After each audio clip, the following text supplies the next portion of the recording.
wobogo makango tambadu ilmatu abadala Makangale wobogo makango tambadu ilmatu abadala Uracha rifensa farro garre lencha kutata gara Makangale wobogo makango tambadu ilmatu abadala Makangale wobogo makango tambadu ilmatu abadala Makango tambadu Ingirdada kote gadeni Makango tambadu Enyu hamsi sofi Makango tambadu Hanyara bubutu yartuni Makango tambadu Enyu nasi sofi Makango tambadu Sokolatte salponi Makango tambadu Gadi mogoletti Makango tambadu Rakau bari Makango hamatus tambadu Obsi dandaiti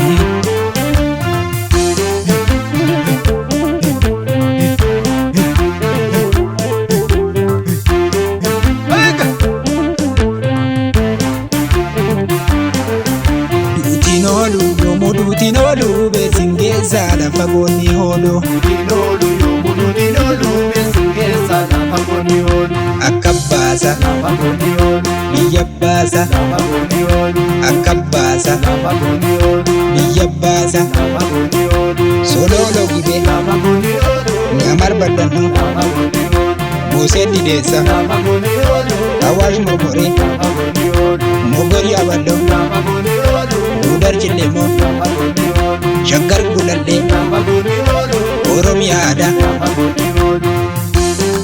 Bamiga Badi Bamiga Kawiziza kawe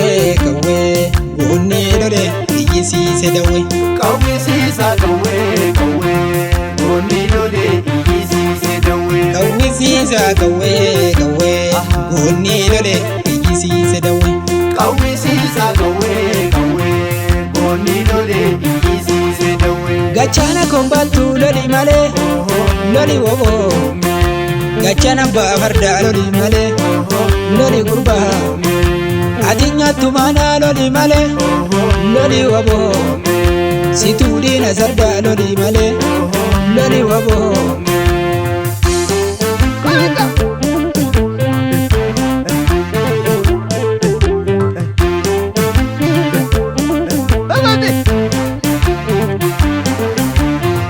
Umeria gotako gotumman kee akka inni kee tuzi baharaga Kombe agota kukutumman kee akka inni kee tuzi baraga Umeria gotako gotumman kee akka inni kee tuzi baharaga Kombe agota kukutumman kee akka inni kee tuzi baraga Yartuu bilisisi kan keenya dhugaani Ishkaa gachisiisi Yortuu gagachiisi Jabaako Jabaa gaafatiiki Imbaa'ee radiina Irreege dindiigi Uumee yaa goota koo gootummaan kee hakaa diinni kee tusi baharaga Gootummaan kee hakaa diinni kee tusi baharaga Gootummaan kee hakaa diinni kee tusi baharaga Diinni kee tusi baharaga Diinni kee tusi baharaga Bumbina baroodu malo babbarochi Dinni yaa gadoodu malo gaggadochi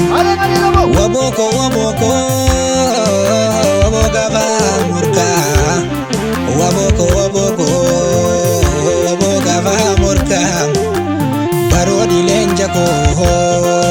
Bokkisi lenjako Enyubashin murka Enyubashin murka Gachana baisa Inumatu bada Oso shanon jettu Oso badan jettu Wobon dacha Lalisee jirata Kinoo gugurraaka Lalisee jirata